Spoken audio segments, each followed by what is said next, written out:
Good morning, students. We have started Indian rivers and water resources in the previous class, and we have discussed about Highway Bazaar yesterday, and they implemented different bans to improve the water level in the ground.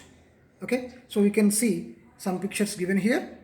So before the bans and after the bans implemented. So before the bans, there was no grass in those areas, and there are no plants on hilly areas. So after implementing the different bans, so now after constructing the continuous counter trenches, after stopping the grazing the animals in the open lands, so slowly the grass grown in the lands, and even plants appeared on the hills of the area. Okay, but if you follow one village, the restrictions can't improve the groundwater. So everyone should follow the rules to improve the groundwater. Okay, next, water as common pool resource. So of course, so groundwater is a one of the public property, so not belongs to any one person. So over the past few decades, so groundwater has become the main source of water, especially for drinking and agriculture. Okay, so nowadays what happened, agriculture was increased, and even factories were constructed, even population also increased. So to reach their demand, so we are using groundwater. So the tremendous increase in the use of groundwater has significant impact on water availability and access to it. So groundwater depending on inflow and outflow. So if you use more water, what will happen? So the groundwater levels will be decreased. Okay, so nowadays the current laws about groundwater in many states are both outdated and inappropriate. So usually no one is following these laws while digging the bore wells. Okay, so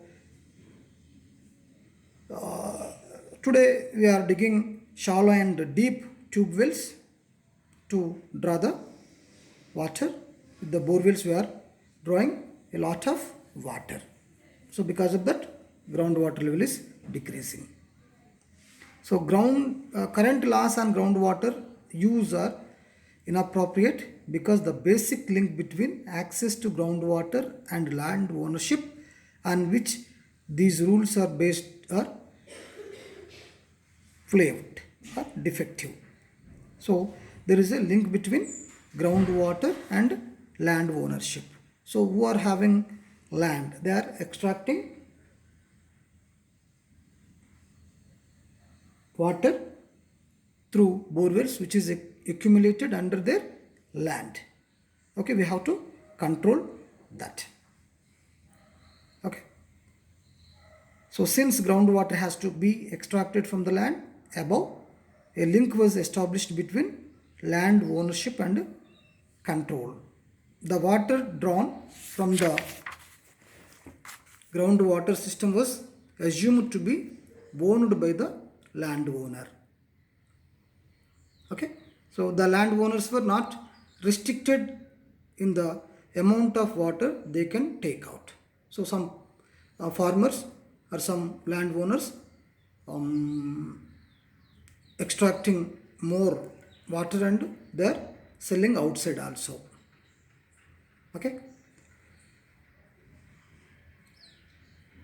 the groundwater does not obey human land ownership boundaries that are made on the surface. water is flowing resource and what is extracted from an individual tube well or well depends on the underground rock formation. So the groundwater flow from one area to another area. Okay, so the recharge from rainfall or source surface of water. So the groundwater is depending on recharge from rainfall or surface of water. Okay, so for example, over extraction from one tube well often dries up other tube wells around. Okay, if you extract more water, what will happen? So neighboring borewells will be dried up. Okay, so each one competes to go deeper than their neighbor and soon all the tube wells up to a certain depth dry up. Since these wells are interconnected by the underground structures in the region. So if you dig deeper borewells, what happens? So neighbors borewells will be dried up. So similarly, there are no boundaries in the flowing water underground. So today, this is the major source of water for people. When there is so much extraction, it affects others in connected areas. It affects the stock of water that would be available for future generations. Therefore, one cannot allow individual landowners to extract as much water as they wish from their land. So we should restrict them. We have to implement different laws on extracting water. There should be some restrictions. So these restrictions will be acceptable if we first delink the connection between ownership of land and water drawn from the underground system through tube well on the land. We should delink the connection between ownership of land and groundwater. Then only we can restrict the extracting the water. Next, nowadays in where control over groundwater is linked to land rights, there are no pressures on individual landowners to use water in fair manner. Okay, so therefore water should be thought of as collective pooled resource that is meant for all people. Similar roads, rivers and parks. Underground water is also a public property. So it belongs to all. So while this is being recognized today by some state governments, so but still it is not become widespread. So restrictions on groundwater is not easy, or regulations imposed on groundwater is also not easy.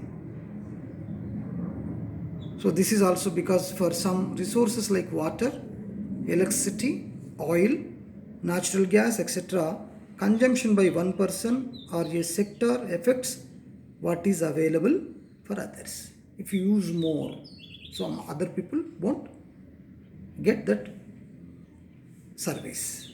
Example, electricity. If you consume more electricity in houses, we cannot provide to factories. Even oil also, even natural gas also. If you consume more, if some people consume more, so other people won't get this facility. Okay, next. State governments, instead of taking the steps to increase the groundwater, so what they are doing, they are providing free current to the farmers to extract the groundwater. Because of that, they are misusing groundwater and power also. So the political thinking has to change to make this regulation work. So this is the only way to stop the negative competition to finish off the common pool resource, since each person wants their share before someone else does. This is the real contemporary challenge. So nowadays, providing drinking water is more important. So drinking water is the first priority as well as human right, and that Panchayat Raj institutions must have control over the use of groundwater. So we can see one example: the disputes or quarrel between some people for water. Okay, so let us see the dispute over water use between the Perumatti Grama Panchayat in Kerala and the Coca-Cola company. Okay, so what is the dispute we will discuss. The Panchayat Perumatti Gram Panchayat decided not to renew the license for extraction of water because of the lowering of the water table in neighboring areas. So already they had given a permission to Coca-Cola company to extract the water from their region. Now they don't want to renew the license for extraction of water. Why? Because the groundwater level was decreased in neighboring areas because of over extraction. So there was also decreasing water quality to the extent that the local government primary health centers had concluded that the water was not fit for drinking. So if you extract more water, so the minerals will mix with the existing water, then sodium or other minerals will be increase more in the existing water than those water not fit for drinking. So this issue was brought to the court and is now pending in the Supreme Court as on January 2014. The two decisions given by the judges in Kerala, means High Court, gave two opposing views of groundwater regulations. What are the two decisions we will discuss? So the first judge found that groundwater is a public resource meant for all, and that the state has a duty to protect it against excessive exploitation. So it is reasonable, I think. Next, additionally, the judge made the link that drinking water is a priority. Next, the second judge took a completely different perspective and asserted the primacy of landowners' control over groundwater. Means, so landowner have the right to extract the groundwater. So these two judgments are differ each other. So these two contradictory decisions illustrate the confusion over our laws today. So we don't have any rules and regulations on groundwater. We have to implement different laws on groundwater. Okay. Conclusion. So in the first section, we looked at the river system, Himalayan rivers and peninsular rivers, and the diverse physiographic conditions that we find in India. Water use for any region, whether small watershed or river basin, has to take into account all the inflows and the outflows. Okay. With this background, we can understand the inefficient and unfair ways in which water is currently being used. How we could be more judicious and fair is examined through the case study of Tungabhadra River Basin. This is a complex exercise but possible. Similarly, for a small region, through careful planning and social initiative, a more judicious use of water for all is feasible. We looked at the effort of the people of Iver Bazar village and hope that people all over would be inspired towards creative action in their situation. So water resources require both collective action at the local level and appreciate laws and policies at the state and appropriate laws and policies at the state and national level. Though the example of groundwater, we can understand the shortcomings in our thinking today. So if you implement rules and regulation in a particular area, we cannot control the groundwater. Those policies should be implemented in the national level, then only we can control the groundwater. Okay, so with this lesson is completed. So write your own notes. Thank you.